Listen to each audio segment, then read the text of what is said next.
Guys, so hopefully you guys enjoyed that little montage of all the shots that I captured on the Lensbaby 35mm. As the official name, it is the Composer Pro 2 Edge Optic 35mm 3.5, and I'll go a little bit in detail on what the lens said. But looking at this lens, it is a very niche lens depending on the type of look you're going for. You're able to get, you know, the dreamy effect kind of shots that you want for, you know, specific scenarios, whether to emphasize a certain emotion or show a, you know, a different side of a story. So I was able to get a few shots around here in Houston, and you know, just showcasing, you know, in different scenarios during the day, at night. A few of the things that I've, you know, noticed from using this lens for the past 24 hours, the front doesn't really stay. It kind of just falls, and I don't know if that's like on my lens only, but I feel like it's kind of, you know, throughout the entire you know, making of this lens, which is interesting because you kind of have to obviously move this to kind of get a certain angle of the zoom, or like the, you know, the blurry kind of edges, and to get a different look and effect. But if you're wanting to get a stable shot on a tripod and you're having to move this, it's going to kind of move the entire shot, if that makes sense, because it's really tough to keep the camera stable when you're having to move this front piece. Overall, I mean, it's a manual lens, so it won't show the f-stop on the camera, but you know, you're able to see it on you know, the lens itself.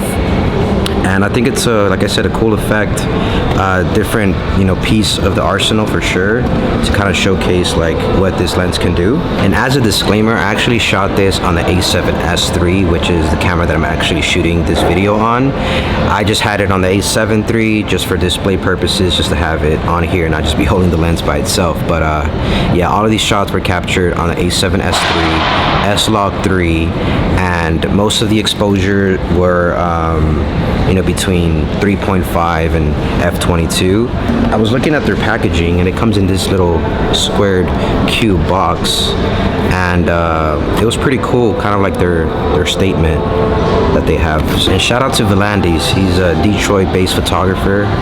He's the one that actually, I came across this video on this lens, and I was like, bro, like, the shots he was able to get on this, I was like very intrigued, and I'm like, let me go ahead and try it myself. So shout out to him for that.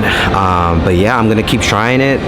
The shots that he got so far, I've only shot for less than 2 days with this lens, so I'm still trying to see what good, you know, what better shots I can get with it. But so far, I think this is a really good buy. For, I think I bought it for $450, and for the price and what you get, I think it's more than worth, you know, the price. It comes with a different system for it, so it's not just, you know, this type of you have to stick with this type of look. I think you're able to swap a different piece in here to make it have a different look or a different focal length. I didn't have a ND filter on it to be able to block some of the light, especially on the harsh conditions with harsh sunlight outside, so I was able to, you know, just bring up the f-stop to kind of, you know, expose correctly for it.